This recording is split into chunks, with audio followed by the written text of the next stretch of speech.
All right, so here we are, first run through of the POC F Personal Finance concepts.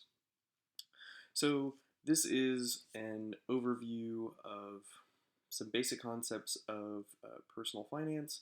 As part of this program, we're going to have somebody available to you who can work with you on the various tools that we have here in place.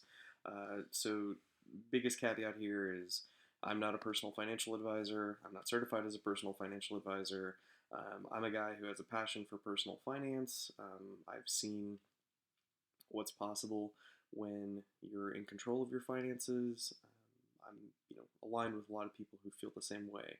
So with all that said, I definitely think that if it's right for you, you should have a personal financial counselor. You should work with someone that you trust. POC F is here to support that. So if you are looking for someone to essentially be your accountability buddy, we're definitely there for you. So let's talk about why we care about personal finance, why you should care about personal finance, why anybody should care about having a solid grasp on the fundamentals of personal finance. Specific to this group and specific to law enforcement, there's really 5 key points. So number one is control, and control of the money coming in, the money coming out, where it goes, what it means to have debt, what it means to be debt free. That control is huge, and being able to control what can sometimes feel uncontrollable can lend a great deal of confidence to your life, and that's really the second big point. As a law enforcement officer, we want you to be confident, and we want you to do your job with a high degree of self-assuredness. And one of the easiest ways for you to gain that confidence is to take control of something that many people feel like they have no control over.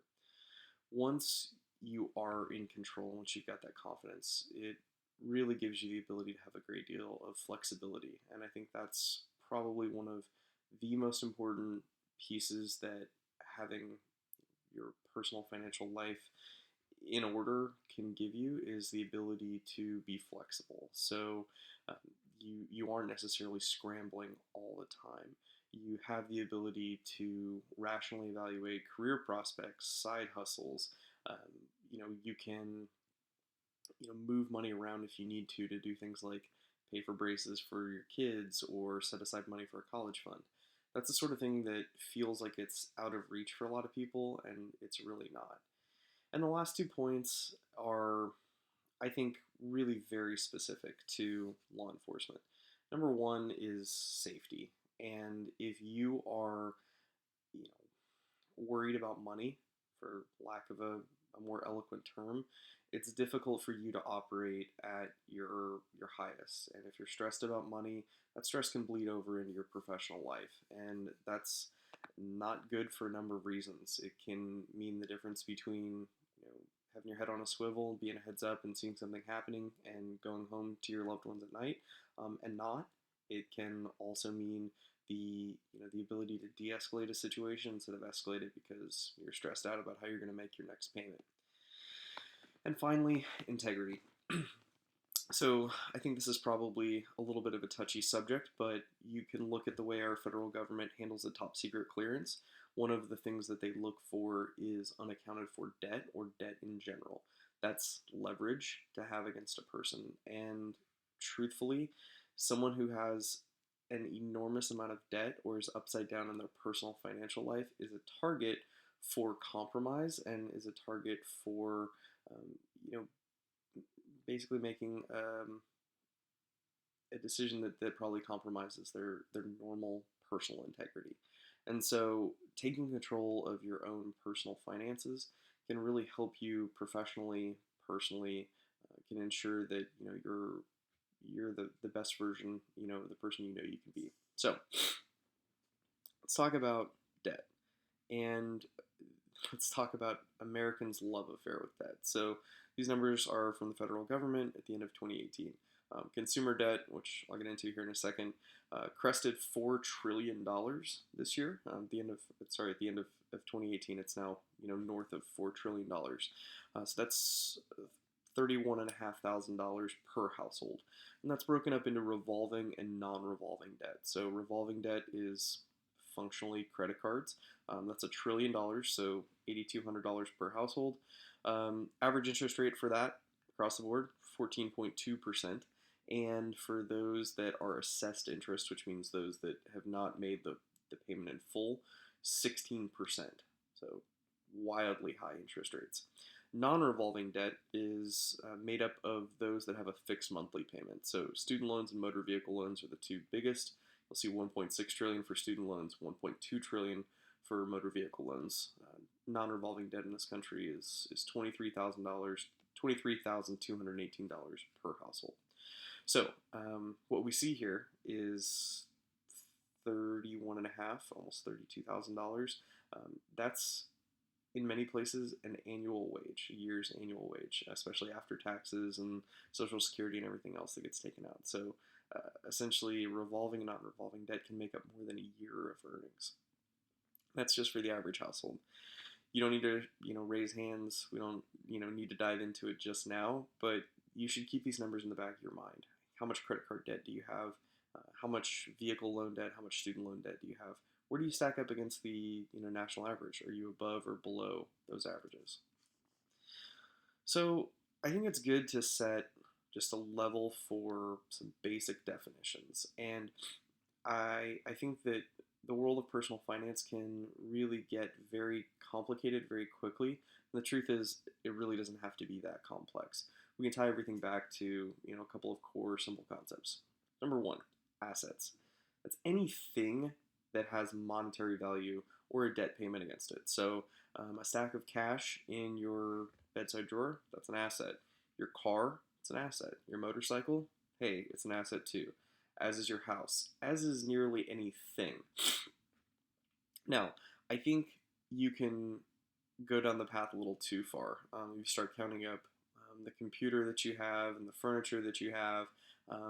Truthfully, if you were to look at the truest definition of an asset, anything that you can sell is an asset. But for the purposes of our discussions, I think we should really keep it to homes, motor vehicle, cash or cash equivalents. So savings, 401ks, 403bs, any money you've got socked away in a pension that you could access.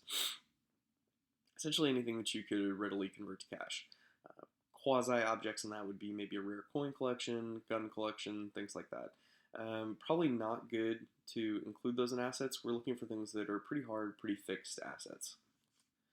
Savings. So there's a myriad of savings plans available to you. Everything from keeping stacks of cash in that bedside table, dedicated savings account with their fairly low interest rate, pension programs, 401ks, 403bs, IRAs, Roth IRAs. There's a million one different ways for you to sock money away. And they've got advantages, they've got disadvantages, and that's something we can definitely talk about. But the purpose of this, just know that dedicated savings is money that's set aside, no matter where it is. Liabilities and debt. So we talked about the $4 trillion in consumer debt that's out there. Any money that you owe on anything is part of that liability or debt. And in the business world, so if you're running a business, you would talk about assets versus liabilities. In the world of personal finance, we really talk about assets versus debt. The major difference there is that a business looks at debt as a way to grow the business, where many Americans look at debt as a way to have a thing that they can't currently have on a more accelerated timeline. So what we see in the world of debt: credit cards, home loans, auto loans, motorcycle loans, boat loans, payday loans, financing furniture, whatever the case may be. When we put new floors in my house, they offered us the ability to finance the flooring in our home. Any debt that you owe, any money that you owe somebody or some organization is a liability. And that'll come up here in a second. So this is probably the thing that I'll harp on second most, and we'll get to the thing that I harp on most, but second most is interest. Interest, simply put, is the cost of debt. It's expressed as a percentage of the loan. So, if I give you $100 and I tell you can pay me back next month, if I tell you you can pay me $100 back next month, that's a 0% interest loan. If I tell you that you have to pay me $200 next month, it's a 100% interest loan. So, based on that same data about consumer debt, you'll see that at the end of 2018, the average new car loan in this country was $30,173 for 66 months at 6.1% interest. So if you purchased a car, you've definitely seen advertised interest rates. Not too long ago, you could get a 3.5% or 4%. Rates are creeping up, so 6% really not that surprising. If you have a poor credit score, or you've had collections, or you've had a bankruptcy, that rate might be even higher. And we'll get into why that is in a second. But these are how loans are expressed. Principal, which is the amount that's being financed, duration, expressed in months, and interest, expressed as an annual rate. Now, this is what a lot of people don't fully grasp about an interest rate. You look at 6%, you multiply it by 30,000, and you get a feel for how much that loan will cost you, you think. Now, the average payment on this average loan is $539.29 per month, which, if we think about it, squares up with what most of us think. About a $500 car payment, $600 car payment seems to be what most people can really stomach. That car payment will yield $5,419.93 of interest over the 66 months of that loan. And if you take $5,419 and you divide it by 30,173, they come up with 17.96%. That's right. You're actually not going to pay 6.1% interest. You're going to pay almost 18%. And that has to do with how interest is calculated on a fixed duration loan. And it's kind of the dirty little secret that nobody really talks about in the world of consumer credit, is that the advertised rate you see is the annual interest rate, but your effective interest rate, i.e. the money you actually pay in interest divided by whatever the duration or whatever the original principal amount is usually much higher. You're never going to find a banker who's going to multiply $30,000 times 6.1%, chop it up into 66 equal payments, and make that your loan. Now, that's how you and I think about money, and that's how you and I think about interest, but that's not how the banks think about it. So these interest rates are even crazier when we get into the world of credit card debt. You'll see that, going back a few slides, 14% is the average rate. So here, almost double, more than double what we saw in this car loan. The rates are crazy. And in fact, if you go to the bottom of your credit card statement, you'll see a box, and this is part of a federal law. They have to disclose this information to you. You'll see if you made the minimum payment, how much you would pay in interest against the amount of principal that you owe, how long that would take. And the numbers are terrifying. So keep in mind that interest is valid. It's reasonable. It makes sense. If a bank gives you $30,000 to buy a new car, obviously they're not doing that as a form of charity. They want to make money off that. The way they make money is interest. We need to be really careful about interest, and we need to be really careful about how we see debt, because debt will always come with interest, and that interest is parasitic, and it will steal and rob from whatever your asset is. So we talked earlier about credit scores and interest rates. So a credit score functionally is just an independent third party's assessment of the risk associated with loaning you money. So if you are 18 years old and you've never had a loan at all, you are an unknown. It's not that you're necessarily low risk or high risk, you're just not known. So your credit score is not that great. If you're 50 years old and you've managed to have 3 mortgages over the course of your life, and you've never missed a payment, and you have 3 credit cards, that you pay in full on time every month, and you've had 17 car payments over the course of your life, you've never missed a payment, you're a very well known commodity. And by virtue of that, your credit score will be much higher. The rating system depends on who you use. There's three major credit reporting agencies. All their scores line up pretty closely. Some might be lower than others, but generally speaking, you're going to be plus or minus 20 points at each organization. Now those credit scores can really range from probably the low 300s. That's a really terrible credit score. All the way up into the mid 800s, and that's basically a perfect pristine credit score. And really to get into the mid, like the low 800s to the mid 800s requires decades of perfect credit repayment. Now, we just talked about how interest is bad, debt is bad. Maybe we should think that, we should live what does a credit score matter, honestly? Maybe we're going to a debt-free existence. Truth of the matter is, your credit score is a third party's assessment of your integrity, and it's a third party's assessment of your ability to do what you say you're going to do, which is repay a loan. So, I think you should, this is my own personal opinion on it, I think you should protect your credit score because there may be a time when debt makes sense. You need to go out and get a loan, and you should be able to get a loan without too much pain or hassle. So, in the world of business, they use a thing called a balance sheet, and the balance sheet lists all the assets of the company, all the liabilities of the company. When we subtract all the liabilities from all the assets, you get what's called stockholders' equity.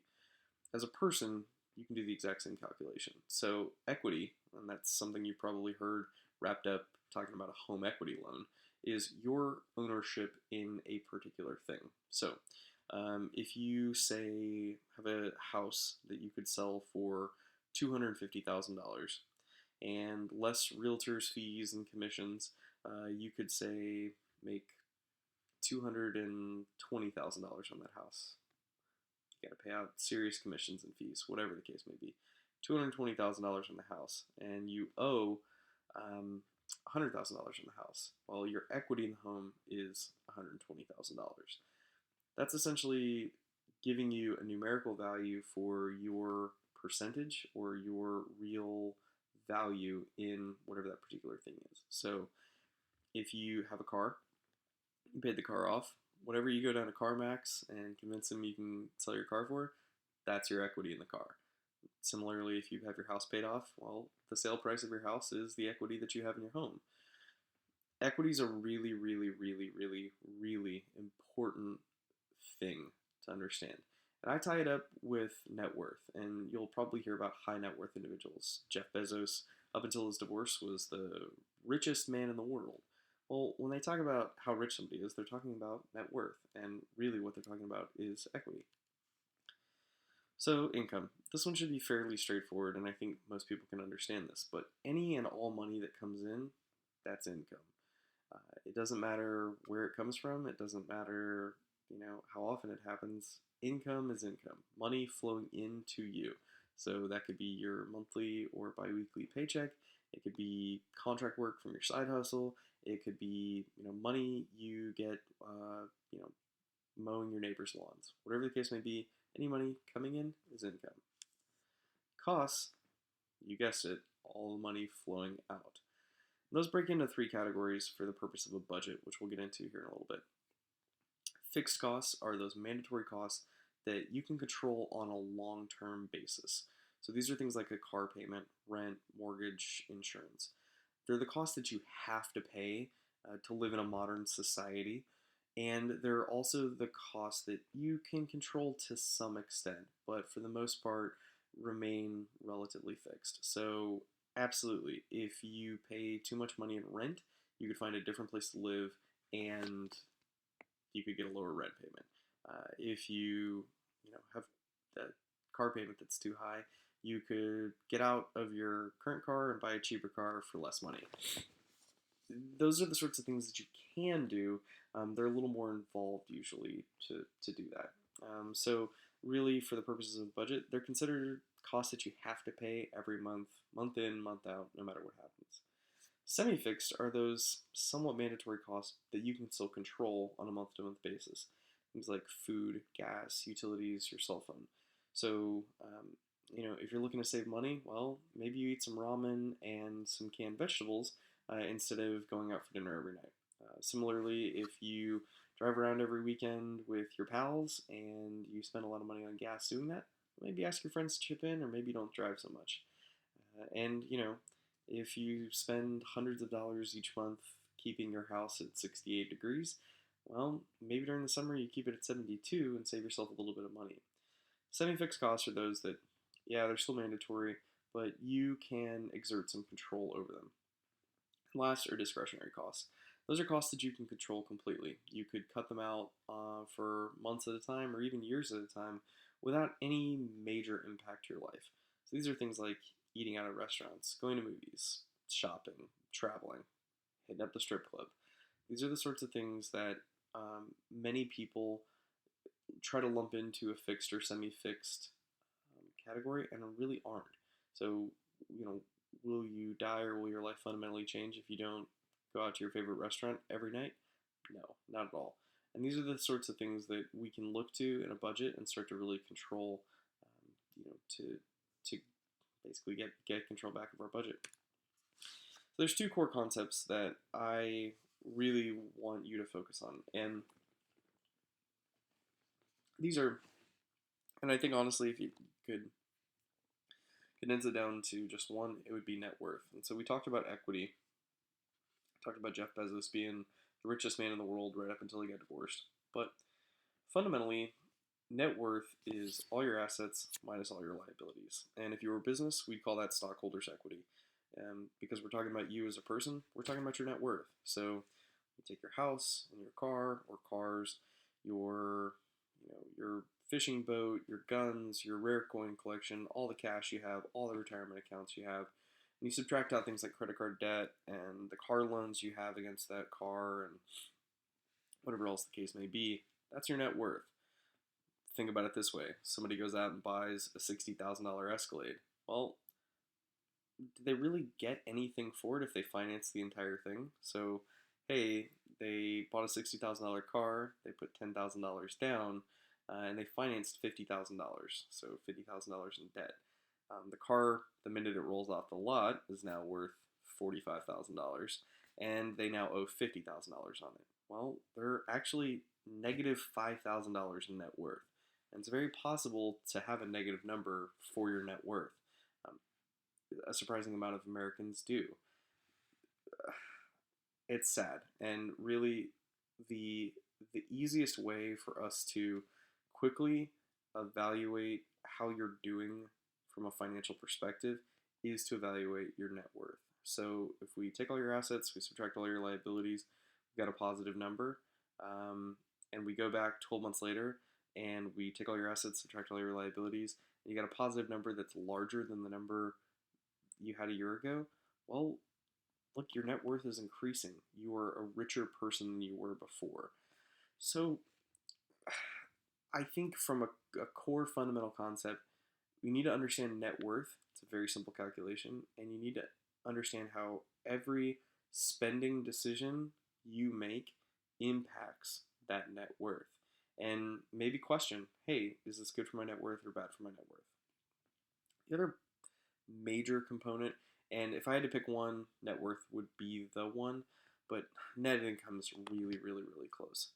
And net income, as you could imagine, is subtracting all the money that flows out from all the money that flows in. That gives you a net income number. You're not going to make a lot of headway on increasing your net worth until you've done a good job of getting positive net income. And this is surprisingly hard for a lot of people to really grasp and wrap their hands around. And what you see is, well, hey, if the costs are bigger than the income, well, maybe we'll just put it on a credit card. And that's a vicious and destructive cycle, because that credit card debt comes with associated interest, and that interest can eat you alive. So keep in mind that before we can increase our net worth, we have to get our house in order from a net income perspective. So we have to make sure that all the money that's flowing out is less than all the money that's flowing in. And I mean, look, it's simple math.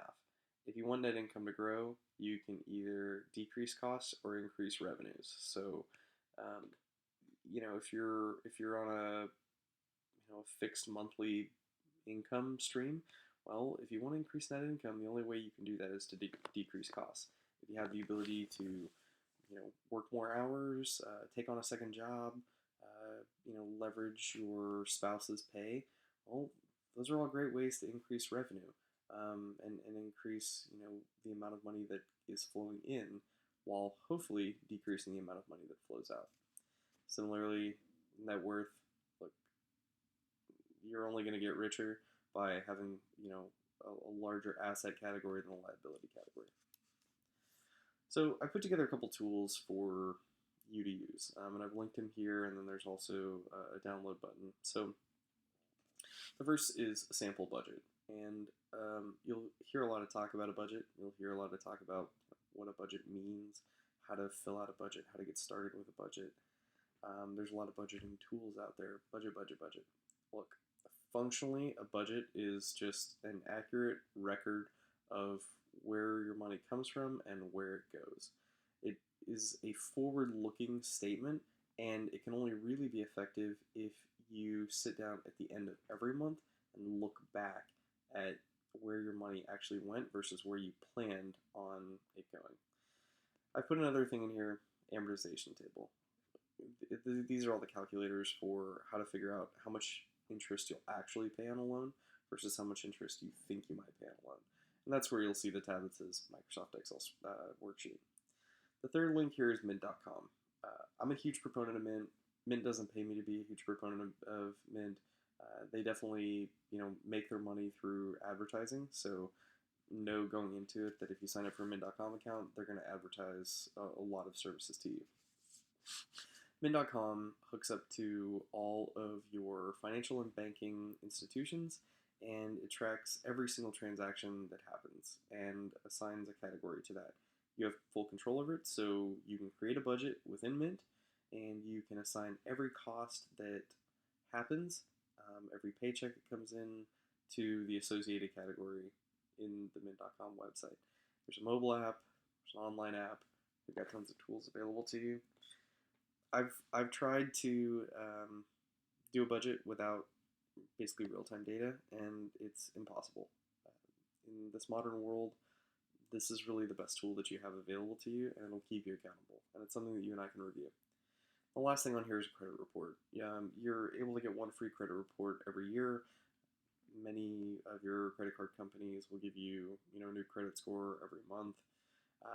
You should have a good feel for what your credit looks like, and you should have a good feel for what your credit score is and what deficiencies you might have. So if you have things like delinquent payments, collections, late pays, things like that, those are the sorts of things that you can start to clean up, and create a better credit score for yourself. So let's talk about getting started. We need to calculate your net worth. So an inventory of all your assets and all your liabilities. With that, we can calculate how much you as a person or you as a family are worth. Second, we want to create a budget. And I think that you can definitely sit down with a sample budget, and I've provided one here. Mint.com has one. There's a ton. One of the coolest things about Mint is that you can basically do a budget look back, so you can see where it would categorize transactions in your spending for the last 3 months. I think that's maybe one of the easier ways to get started, because it can feel really overwhelming trying to categorize literally hundreds of transactions into consolidated budget format. So use a 3-month look back, see where you spend your money on things like your mortgage and insurance and car payments. Identify where every dollar goes based on that budget, and then evaluate whether your net income positive or net income negative over that 3-month period. And look at where you can start to trim the fat. Last, talked about it, run a credit report. Identify any potential negative situations that you have on your credit report, and get started on fixing those. So, I'll finish on this. Repeat after me. Is this increasing my net worth? With every decision that you make, financial or otherwise, you should ask yourself if this is increasing your net worth. This is a long, long, long process. This is not the sort of thing that happens overnight. Nobody gets out of a poor financial decision overnight. But you know, the best time to get started was probably years ago. The next best time is today. So with every decision moving forward, let's ask ourselves: is this increasing my net worth? Oh, I'm sorry, I had one more to go.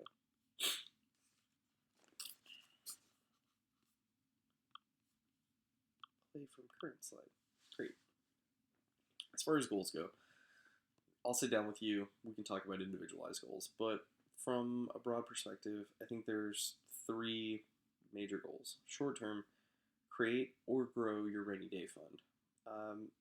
Industry analysts and professionals and people who know a lot more than I do really can't come to a decision on what a good rainy day fund looks like, and it's really up to you and the personal risk tolerance you have.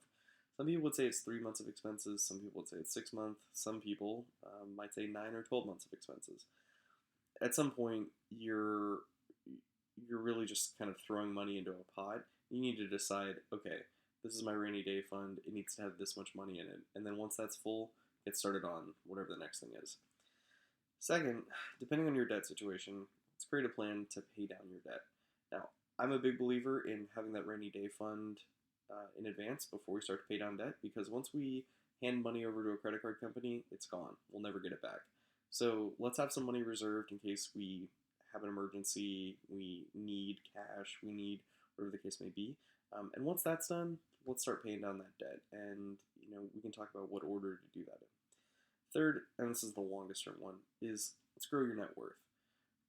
In an ideal world, we sit down today, we evaluate what your net worth is. We sit down a year from now, and that number's larger because you've grown your rainy day fund, you've paid down your debt, you're net income positive. Those are all the sorts of things that we're looking to do.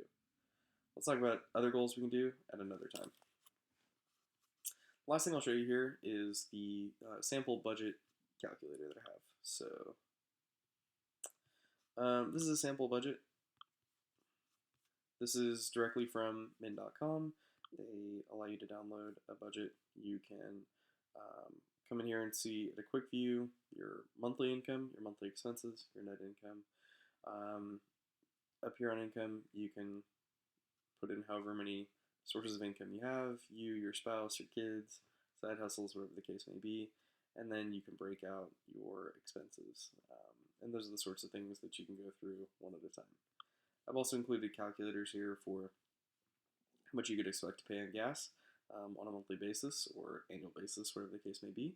So however many miles you drive, average gas mileage of your vehicle, and price of gas these days will give you an estimated cost for how much you'll pay for gas, which you can use in your budget. And the last one is an amortization calculator. So I said that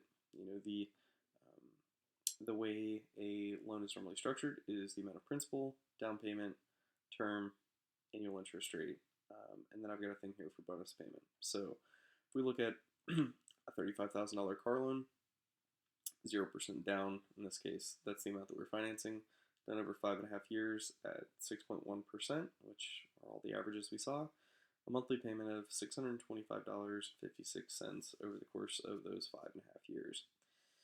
You'll see at 3 years, you paid out $4,800 in interest, 5 years, $6,211, and at 7 years, obviously, just a little bit more, $6,286.99. We take that number and we divide it. You'll see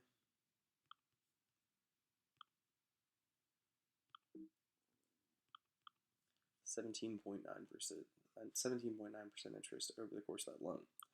Now, what a lot of people don't realize is that they can make bonus payments on whatever loans they have out there. So just because you have a minimum payment for your student loan or your credit card debt or your car payment doesn't mean that you have to just make the minimum. You make bonus payments and pay extra, and that money has to go towards principal. So if we take a $625 a month car payment, we add $100 to it, take that payment to $725, and you'll see that you're now paying $5,200 in interest over the course of that loan, and see that your effective interest rate is now lowered to 15%. We add another $100 to it. It's an $825 month payment.